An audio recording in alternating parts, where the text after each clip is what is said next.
All right, Jake. It's been a while since we've done one of these comics that influence, and we both agreed that we should talk about the Bring us. hauls that we've made because it's been that long. I've had, Yeah, I you got gotta about a start. dozen, I got about a dozen books, and I know you got like what, like you got that big shipment I got from about. I got Canada, that. didn't you? I got the big shipment from Canada that we haven't even finished yet. I think I have maybe like 15, 20 left on that stack. But I recently went down to Orlando and Daytona, and Yeah. let me tell you the difference. And welcome everybody. This is going to be another episode of Comics That Influence, but this time we're doing a stack instead of a comic. So I'm Well, not they call them just going to be halls. looking. We're gonna be Yeah. talking about our halls because that's a Uh, catchy phrase to have in your title. right. And yeah, and they have like some hauls in on the Reddit groups and everything. Everyone's showing their hauls, but I like my hauls better than their hauls. Um, let me explain to everybody in New York City area and New York State. Real estate is very expensive, so comic shops are small. In Florida, real estate is relatively less expensive, so you might have big places in there, and correspondingly, they have tons and tons and tons of comics in dollar boxes. So Ooh, I went down to one store, spent about 2 or 3 hours. Every time you go through a long box, you pick out one or two pieces, yeah, yeah. and then they have dozens of boxes like that. You can spend hours and break your back, especially if the box is low on the ground. Um, Yeah. but I brought back about 90 comics. And Woo! I didn't pay $90. They cut you deals because what I do is I say, can you do a little better if I buy a whole bunch? And I also explain I'm a school teacher. Some of these are going to end up in my classroom. They're going to get torn to bits. Not this one. um, but but they say, yeah, so I end up bringing like two piles. One pile is like, all right, I'll pay $1 for these, no problem. But then this other pile, if you can go two for $1, I'll get these two. And they usually just say okay, because it's Florida. Um, This and is Florida. one thing I gotta say is that, man, oh man, Kurt, there are decades of Marvel and DC comics in those dollar boxes. Wow. And I actually bought a few, but very few, Yeah. because like looking at art and story over the years, in Marvel and DC, it's nothing much that catches my eye. But when I did get something, it's something I want to show you. So who's gonna go first, or should we go one at a time? Should we alternate, or what? How do you want to do Nah, this? let's do. I got a smaller stack, and I'll be able to Okay. help monitor our time. But in contrast to your searching for comics, I do it all through eBay primarily and mycomicshop.com. And Right. they mycomicshop.com I've gotten to understand a lot better in like saving for later, um because some things can drop in price because they want to move them, so you'll get a Yeah. notification. So it's good to have an account. eBay, I've had my eBay account since 1998, 7, something like that. So I the game is saving a search, and sometimes you have to save like different word phrases in order to try to capture books.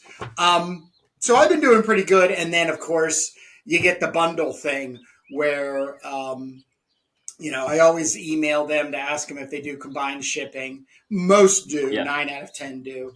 And then the other thing is like, let's say you have like a dozen books.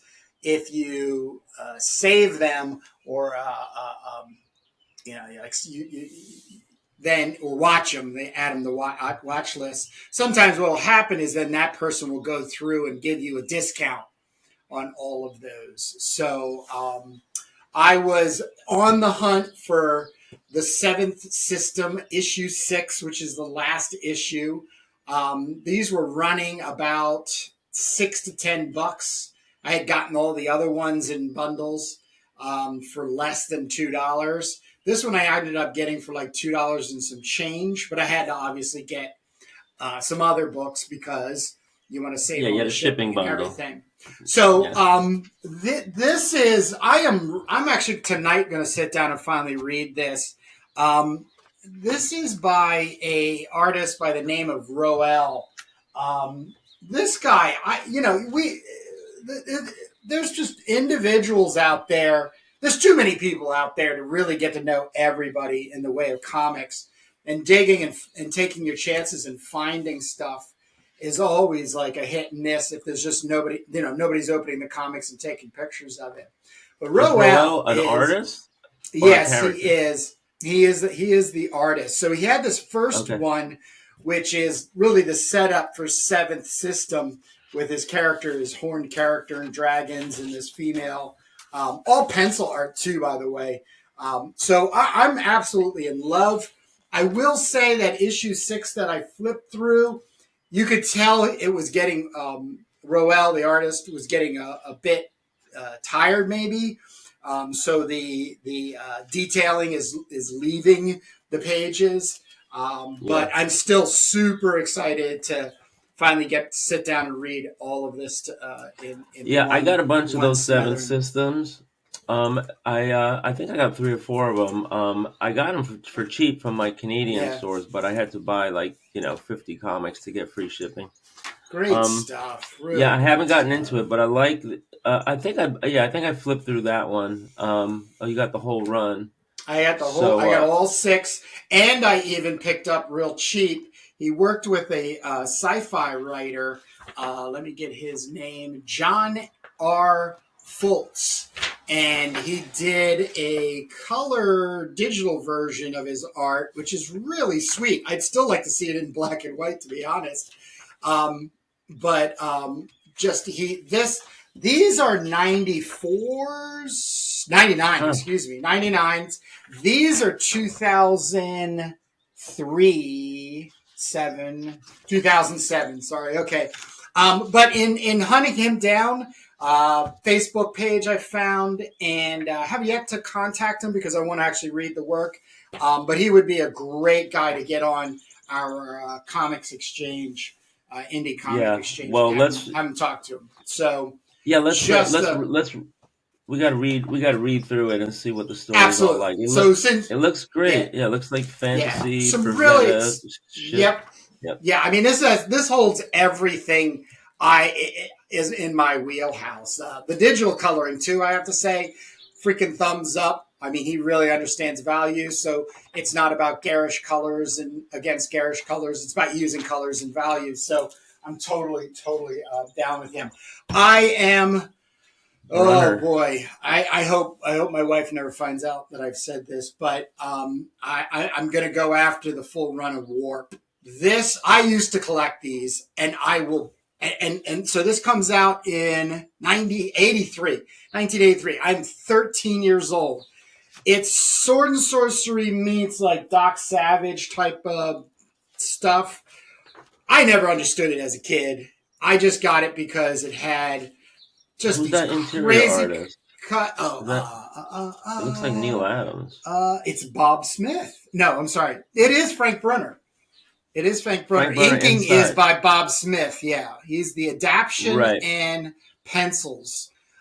So Frank Brunner So plus Bob Smith looks like Neil Adams, but it also kind of looks like Mike Grell. When you showed me that cover, kind of looks like a Warlord and Mike Grell type stuff.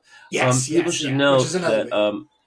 now this isn't Warp Graphics, which is Wendy and Richard Pini, right? No, this is This is first first comics. comic, so this is just called Yeah, Warp. And is that an anthology or is that a storyline?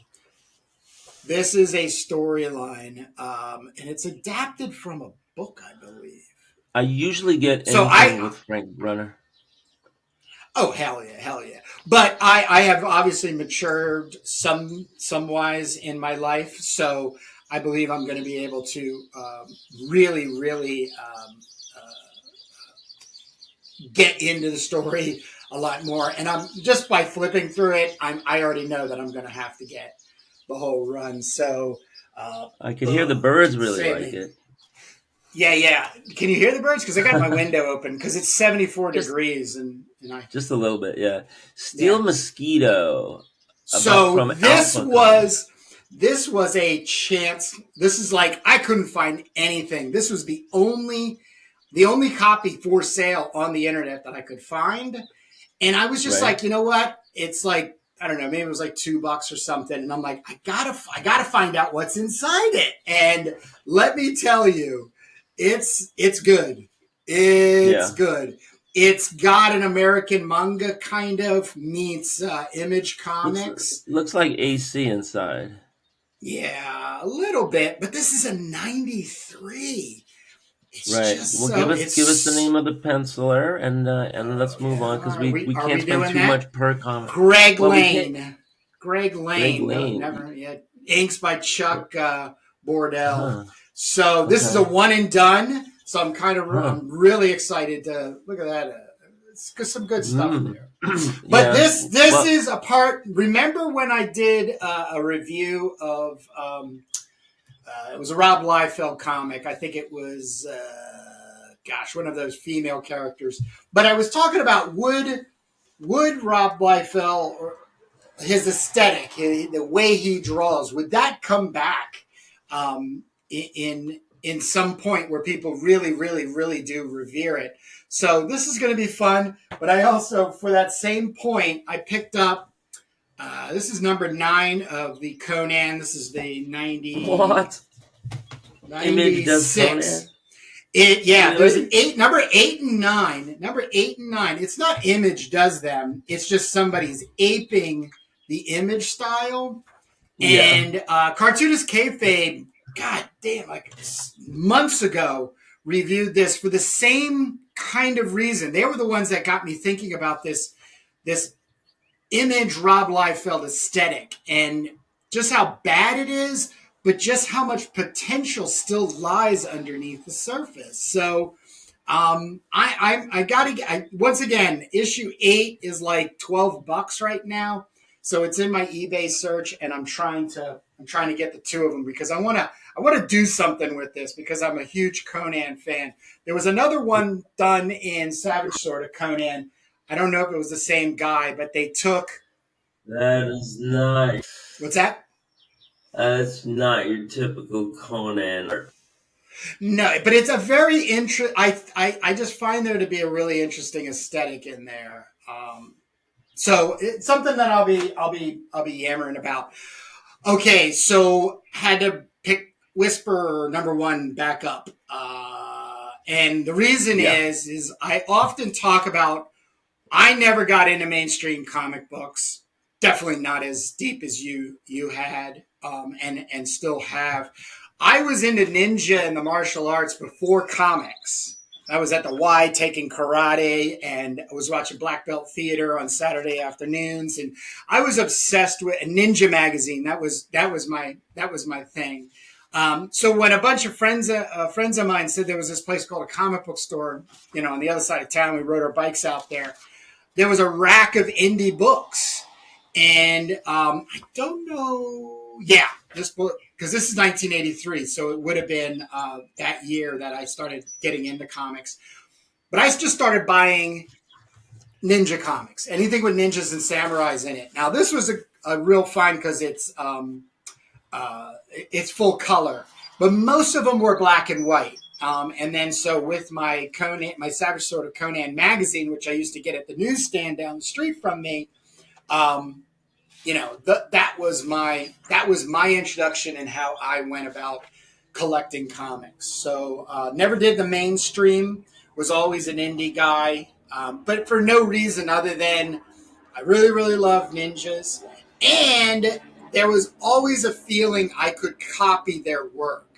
So when I would look at my friends' books, I always had that feeling like, oh man, I could never draw like George Perez or John Buscema, or but I could definitely try to draw like these guys. So Yeah, that was kind I of my think thing. I think I got one of those whispers in my Yeah, Canada stack. I might actually try to track all those down, but it would have to be for a really really good bundle lot. So another one where I saw the cover and I was like, because I'm really into magic right now. Like I want books about magic. Uh huh. So I don't really care what's going on. Like it's the Doctor Strange meets sorcery, sword and sorcery. So I'm after books. This is an Avatar. Uh, and I also have to say, this is a 97. Thoroughly impressed. I was like, okay, I got something here. It has its little tropey elements, but, digital lettering, which I'm not too big a fan of, but it looks Whiz bang. pretty cool. So I'm pretty excited to have gotten this for like a buck or two on a bundle. Avatar And is an interesting company. They had some Tim Vigil. I think they're not around anymore. I'm not sure. It seemed like they were like a flash in the pan type of thing, but I always give their books an interesting look. I think some of them might have been adult too. yeah. So I did mention this on one of our Making Turbos. I was able to get through my eBay save searches FemForce #1, which usually goes for $20, but for less than $20, I got FemForce issue #1, Yesterday Syndrome, one of three, 20th anniversary FemForce Oh, #20, the Untold Origins of FemForce, 68 pages in full color, okay. and #1 FemForce special. And they threw in this. I guess this is more of Merce. a yeah. It's a 2013 book. Kind of interesting. Don't know if I'll actually spend any time with it, but you and I this year have it on our check off list, which is to get somebody from AC Comics, if not the Bill Black, to come in and start talking to us because I AC Comics is probably between the two of us the most shared goal line, if you will, if you were to publish your own comics. And they are Yeah, a small time indie publisher. They are still doing, I believe they're over 200 issues of FemForce, maybe three yeah. by That's now. But 30 years. you know, 30 years. it's the thing. And I also, before I jump out, I want to make an apology. There's two Hakes, a Mark and a Mike Hakey, and this is a question Oh, I need to get answered. So it's going to be one of those things. Mark Hakey and his wife Stephanie are the ones that manage AC Comics. When you go to the website, you see this. But there's books that I have, especially the Jungle Adventure comics, that have a Mike Hakey in them. So brothers, uncle, nephew, fathers, I don't know. So it's going to be a really good time to get those questions answered. We also have a playlist. I'll put a link in the description where there is Bill Black doing about an hour's worth in 3 parts history of AC Comics, which is hands down a must listen to, watch, because he does illustrate with personal photos and everything. But I do have a connection with one of the artists named Don Seacrest, who invented the character Colt, Weapon Mistress, which was one of my favorites, and also did a lot of penciling and inking of FemForce. So I might be able to get him as well. But with right. that, Jake, I have exhausted my run. That's your stat. That's Well, my yeah, stat. good. Yeah, good. I'm sure that we both have a good collection of ACs at this point, and it's a great story. Even if you don't like their comics, they really center on female superheroes, and they did some TNA comics over the years. They've also had superhero teams in the early going, but I just love the model. The small company, they stayed in business, they plugged away, they can die happy. Right, right. um, so I love that. On my side of things over here, so I have a tall stack. This is really only a percentage of the comics I took home from Florida, but here I got Kevin J. Taylor, Fang. This is also serious, and I look very carefully at serious comics. They have some interesting creators.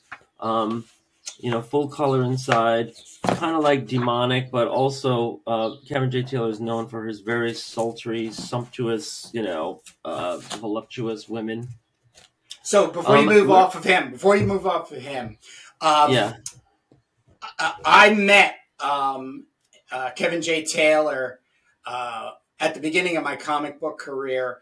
One of my favorite comics, which I do still have the graphic collection of, is The Girl by him, which is about a stripper that does black magic and calls a demon and then has to get rid of the demon. Another unsung hero of comics. The last time I saw him was in Philadelphia at a convention, and we had been talking about working together on a project, but he was going to France with his girlfriend, and I do believe he still lives a part of time, if not the majority of time, in France. But if anybody runs across a Kevin J. Taylor comic, Fang the Girl, Model by Night, yeah, get it. Great storyteller, just wonderful art. yeah. He's So got he's got a very distinctive very style. Sometimes distinct, love it. he draws his characters male and female like Prince. They have a lot Yes, of similarities to Prince. yes. And He sometimes he also goes for had he also had an affinity for Prince and the dress up and everything. So right. a very cool So guy, very yeah, cool. but this is him with Sirius when he kind of cleaned up his act. He got into mature rather than adult stuff. I don't know where you are on the Appleseed, but Love these are it, some graph. Masamune Shiro. Love it. Yeah, this is some great stuff. I was kind of flipping through it while you were Mm, talking. Um, mm, Great stuff here on the page. This mm. is just a good series, and I picked both of these up for $1 a piece. So I got book Wow, that's two, awesome. 2 and 3. Mm, I was surprised. I'm flipping through, and then all of a sudden, you start seeing some pretty adult stuff with full frontal and yeah, everything. yeah. So I wasn't aware of that because 99% of this looks like it's just regular manga. Um, Ooh, great moving right, comic. yeah, moving right along. We got the Realm from Arrow Comics. This looks a little amateurish. A little angular. This guy's like supposed to be like a sword and sorcery dude, but he has Nike shorts on, which means like maybe there's a time travel element or And there's something. ninjas. There's ninjas, bro. Right, That's why I got it. right. That's There's ninjas one of those here. books. Wraparound cover. I see some rookie Yeah, mistakes here, so it could be a power comic. great I book. just said I got to grab that. Um, Here's Wally Wood.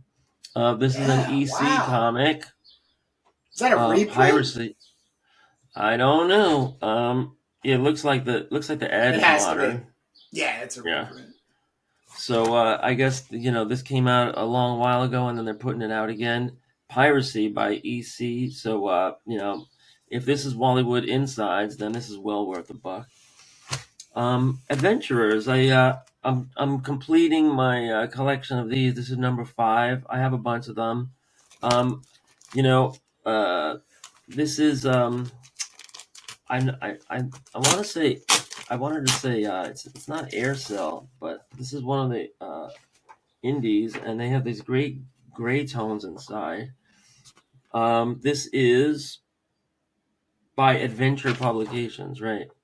So Adventurers comes out by Adventure Publications, but I think Then I this is the think it same moves artist. to Malibu. I think it moves to Malibu and then Right. Well, gets picked up.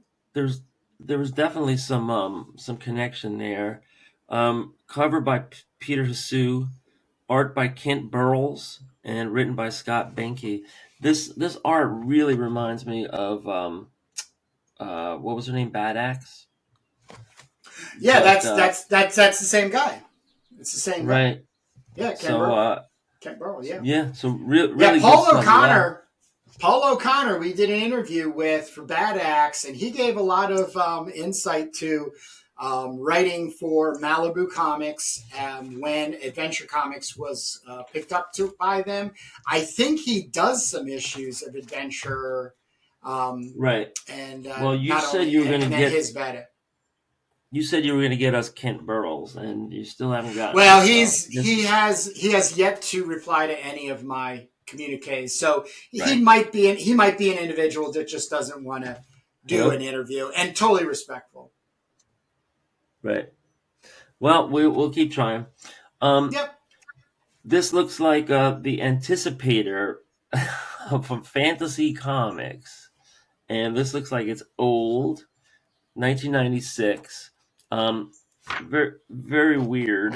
Full color, very stiff, very sparse. But I thought this is a good power comic, so I picked it up. I'm sure the guy lost his shirt on this, but I'd love to go through it with kind of like a power comics lens.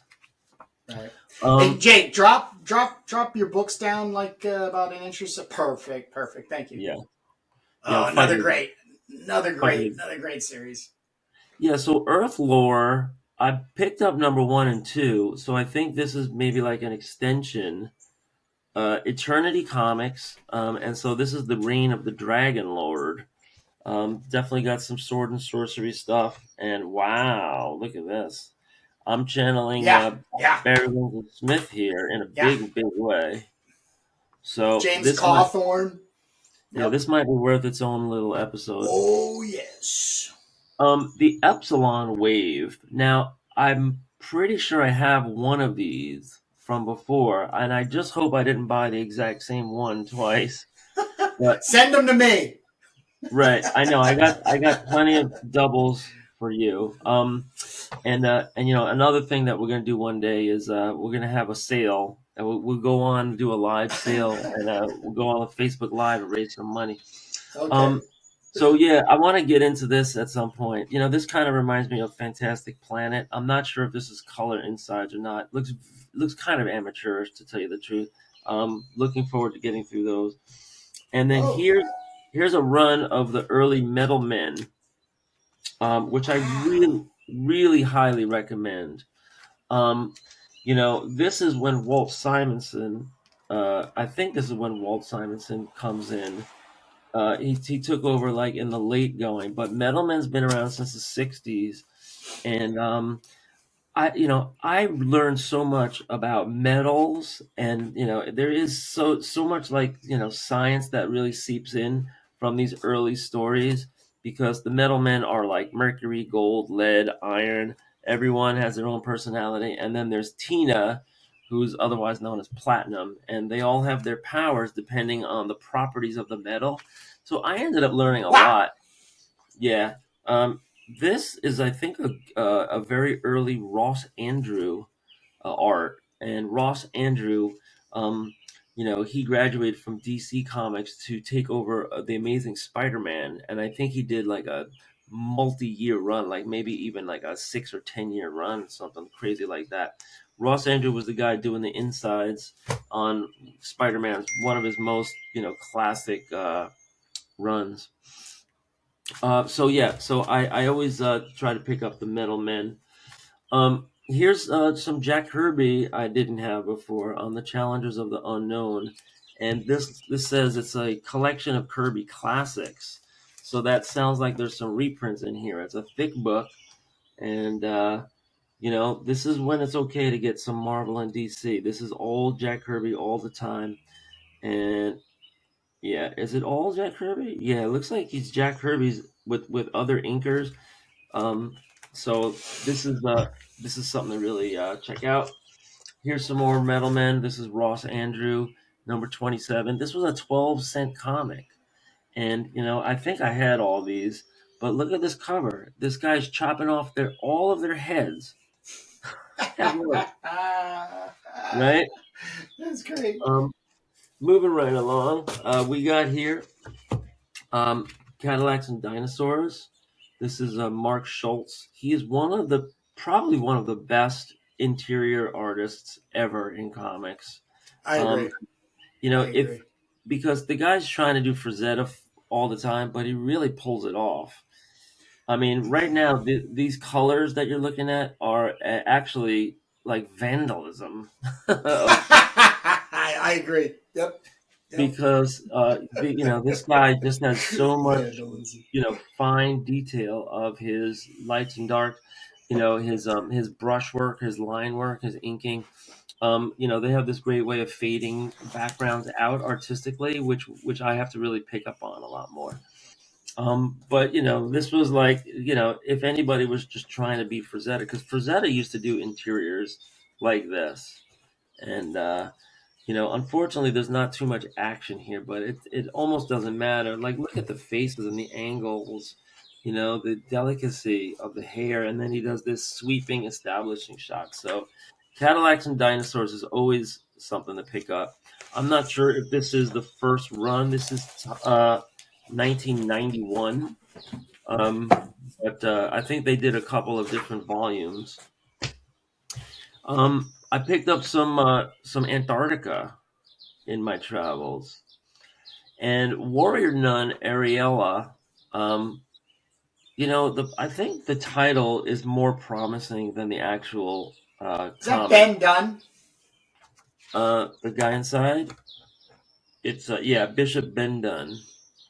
Yeah, I'm watching his YouTube channel now. He has invaded my uh, Your my my stream, my streaming. I think because of the. I mean, Cartoons Kayfabe is still uploading backlog videos, but a lot of other videos are coming through. And of course, he's been making some really good commentary. One about how important keeping a healthy mind as an artist is, uh-huh. and then the all so depressing question that everybody loves to ask, which is, are comic books dying? And he talks about how they're not, but at the same time, where are they heading to? So, a channel I will put a link in the bottom too, because I have been finding some other channels to get into. So yeah, Ben Dunn. Gold Diggers is a great series too, by the way, as a comic book. If you ever Okay, find on the back, flip over, Jake. yeah, this one Yeah, gold. That's Gold Diggers. Yeah, great comic. Great comic. So interesting. Yeah, you got the mecha suits and the manga and it's the all over the place, and it's a good read, good fun, good yeah. This storytelling, looks really like it's excellent done. Looks like Well it's done. highly inspired by Appleseed, speaking of. Correct, But correct. yeah, but I love the idea of Warrior Nun, and Yes, you do. I only wish this thing was chock full of warrior nuns. It doesn't do that bad of a job, but just flipping through this real quick, what this does a bad job on is there's a little too much standing around here. You get into some action, but this is when Photoshop coloring comes in and really starts taking over the scene. This is 95, so that's like just when Image is really doing all the Photoshop coloring, and so here we see interiors that are Photoshop colored, but way too dark, way too dark. Look at this page; you can't even see what's going on. Way too dark. I mean, it's better. It's actually coming out better on my screen than it is the actual here, because I think my screen is um like changing the contrast on the fly. Remember when we did that with the Logitech thing? Yeah. But here you're seeing some action. This looks like a pretty good series. And I don't know if I glossed over this too fast, but this guy's got bodies hanging upside down. He's drenched in blood. Like, what is this He's warrior a nun madman. fighting? He's also somebody who's been publishing since mid '80s. Ninja High School was once again another black and white independent comic book I was buying every time it came out, and because I was also very interested in that guy, as well as anything Japanese in the way of comics. So Yeah. So Gurugo I don't 13. I don't need to Yeah. open this. This Tiger. is Golgo 13, Yeah. and you did a breakout session on this. I think one of our earliest comics that influenced Yeah. actually was Yep. Yep. Can Takao Saito, never have too much Gurugo 13. right? Um, Saito. yeah, this guy's, it's otherwise known as the professional, but who's really the professional is this artist here because he's got a real like style. He's It's got a a very studio. uniform, yeah, It's a uniform studio. house style. Then, um, and we'll wrap up with two more. Here I picked up Zen Intergalactic Ninja. I've seen this around, but I never noticed that it was Bill Mouse. So Yeah, is I that didn't either. He's somebody yeah? I've been watching lately on YouTube. He's got a pretty decent stream. Right, and So Bill Mouse was he was the guy that he did like that detective story I think for the Indies for a long time. Had had like a gumshoe detective. Is that the same I guy? don't believe that's the same. Oh, Bill not the same Mouse guy. is. I don't Okay, believe so. I mean, I could verify on the screen whether it is or isn't, but yeah, right. Mouse was the character, Maus, which is short for Mauser. All right. Well, just to wrap up, let's take a look inside. Very very very stiff cover. This is Entity Comics, and I think that they printed this very very lightly. I don't even know if you can read it. I'll bring it up close. It's Entity Comics, and I think what they were trying for is like, hey, maybe if we get lucky, we can get confused with Eternity Comics because I there's just don't like know about a that. big E here, and I don't even think it's coming out on the screen at all. Nah. You know, yeah. But trust me, it says Entity Comics right there. Bill Mouse, Zen Intergalactic Ninja, respectfully dedicated to Jack Kirby. That's a waste of a page, but it's a nice sentiment. And this is what it looks like. So you got your Photoshop gray tones, right?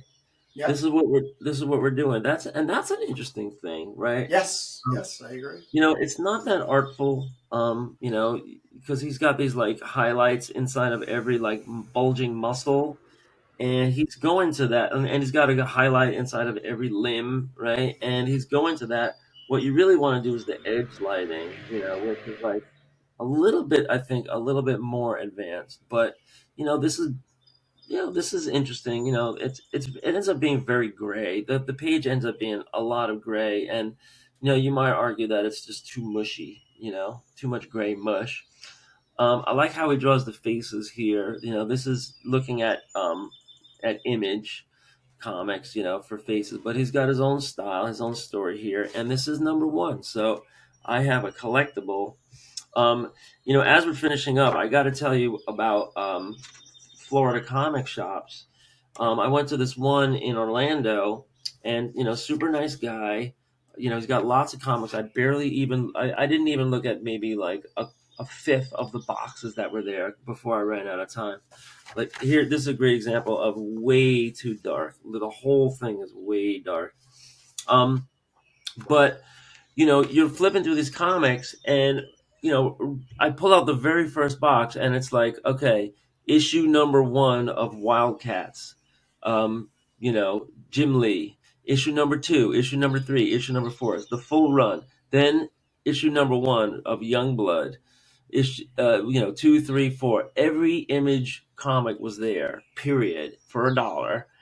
Sitting there. You got Savage Dragon number one, the Wildstorm number one, Youngblood number one, Strike File number one, everything. It's just like every Image comic ever made, and they had all of the stuff. They had the Glory, the stuff that you were showing us. They had Brigade. They had every single series. So I don't know if there's any Image comic, maybe outside of like Spawn number one, that exceeded the cover price, or even to escape the dollar boxes. Kurt, what do you have to say about that? Like, is Well, that like they printed 1 million of those books each, and they were also trying to keep them out there. So I do know that a lot of those number ones you mentioned, Youngbloods, Spawn, Wildcats. I know they go all of on and on? those fetch money, like around $20, Should I 15 to have been 20 picking them bucks. up? Oh, I don't know now. I is there a second printing, third printing type thing I going on? don't know. I don't because I know from interviews on Cartoons Kayfabe,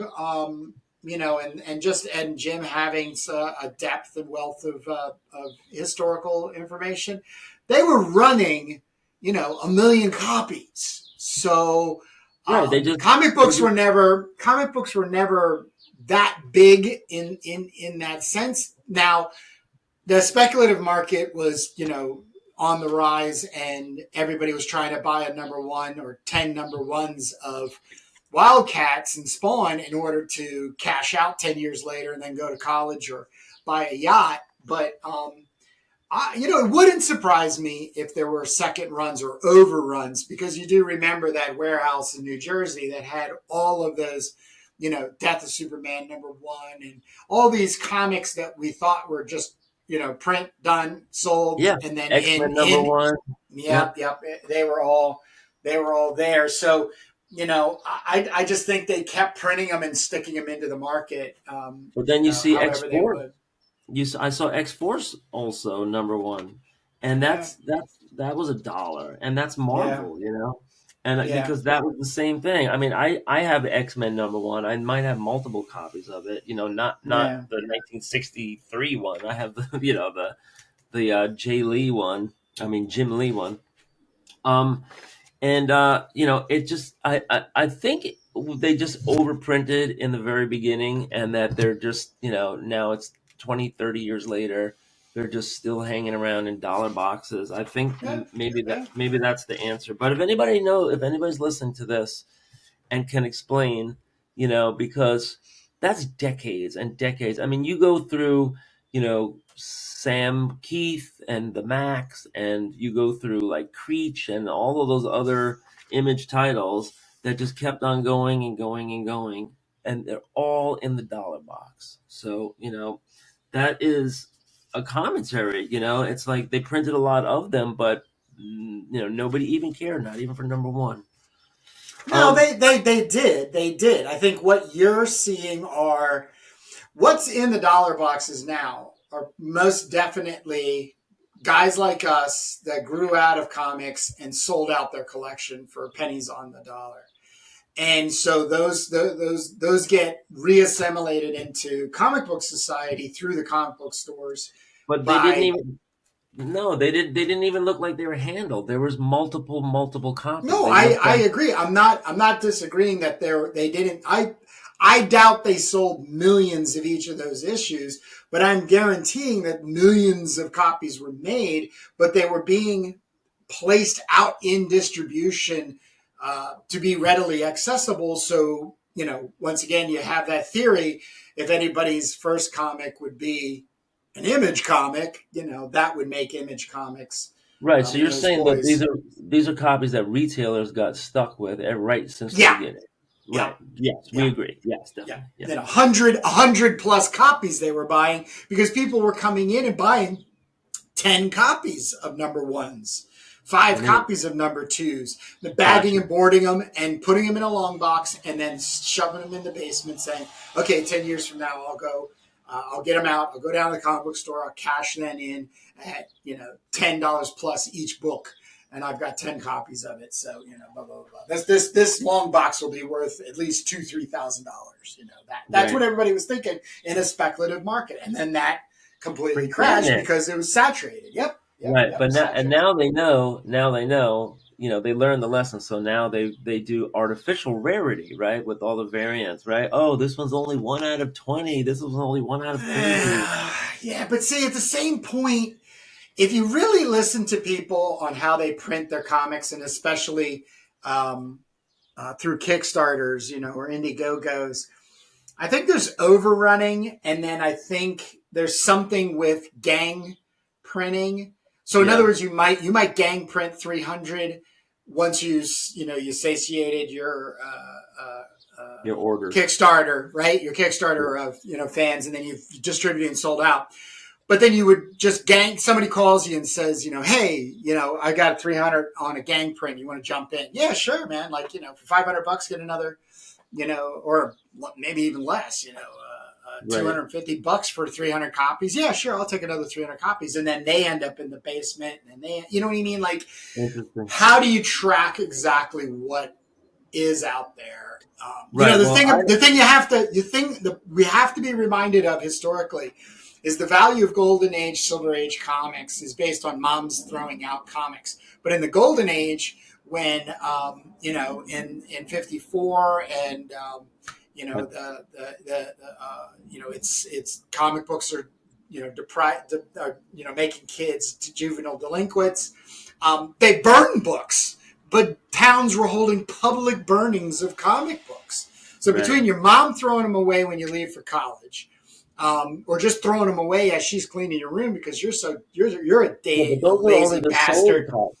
Yeah, those are. So Yeah, I so know.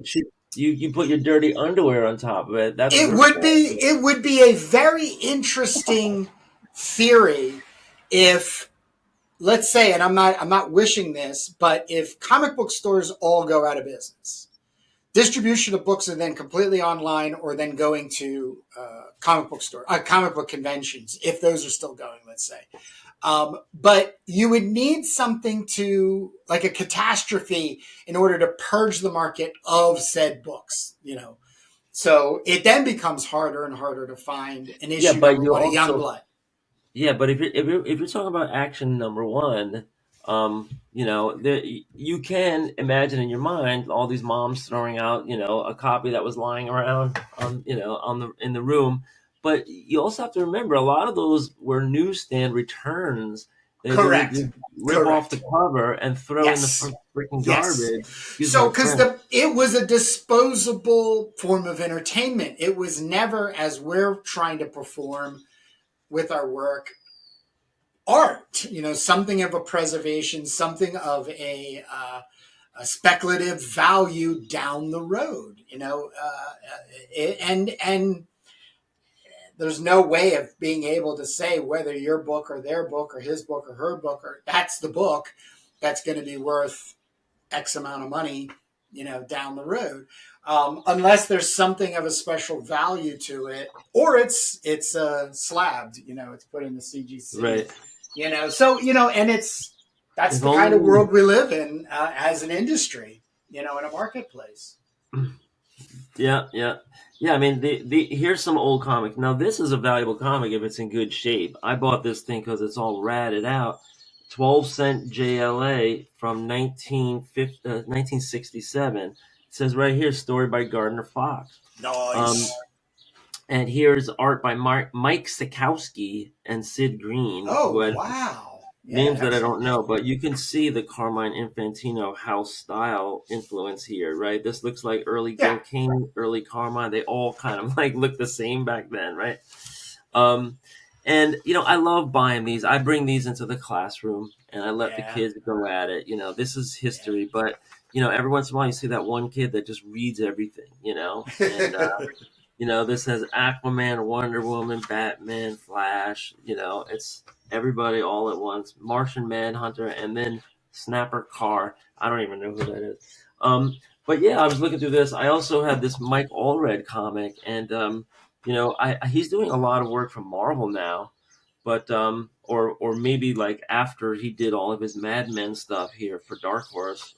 This is 1994, so he's way out in his career from now. But this is actually good stuff. This reminds you of kind of like maybe a little Hernandez brothers, but he had a little more like fine detail and really good compositions, really good anatomy. So Mike Allred's a good name too, and this is a pretty good dollar comic right here. Let's end because I could keep on going, but I I'm know you not can. going to. Well, we're Um, over 45 minutes. We're over 45 minutes. We try to yeah. keep these bite sized, so we don't want people looking at the time So of the what video saying, "Oh my God, it's an hour and a half of them talking about So what." just to review, I'm gonna go backwards now. By All the way, right. this was Sal Buscema Insides. So you might think this is great because it's a John Romita cover, but then when you get it, you open it up, you're like, ah. Um, we saw this. We saw this. This I'm pretty impressed by. This I'm always impressed by. These I'm going to go back down memory lane and check out. I have maybe like a 15-year variance here between the early Metalmans and the later Metalmans. And this one I was really impressed with. This is going to be worth a really close look. This one, this is that artist that we're really fond of. We got Kent Burrows. Yes, Kent Burrows.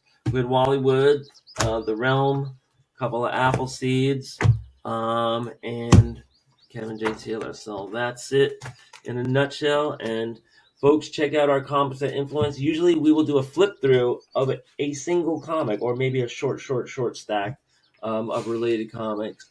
So today we're trying to do a big catch up on our tall stacks. And so feel free to tune in for our other episodes as well.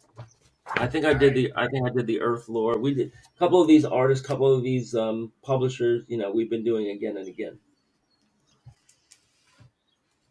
Awesome. Well, it was a good time, and I look forward to our next episode of Comics That Influence, where we actually take that time to flip through and really dive into the artistry of that book. We also have Indie Comic Exchange, Creator Exchange interviews coming back up as soon as we get our second Turbo teaser completed. And then we also do every Sunday, we upload a new episode of Making Turbo. And so we have a channel that's chock full of comics and such. So, and we just rounded the 800 subscribers. So we're 200 away from 1,000, which is my personal goal. I would just love to see 1,000 people because we do have a very active channel. Our community tab is I always put a poll up, so you can even go back and read these polls and put your 2 bits in there. A lot of great conversations. But yeah, Jake and I are doing it, making a comic book side by side, writing, penciling, inking. Yep. All right, folks. Be good.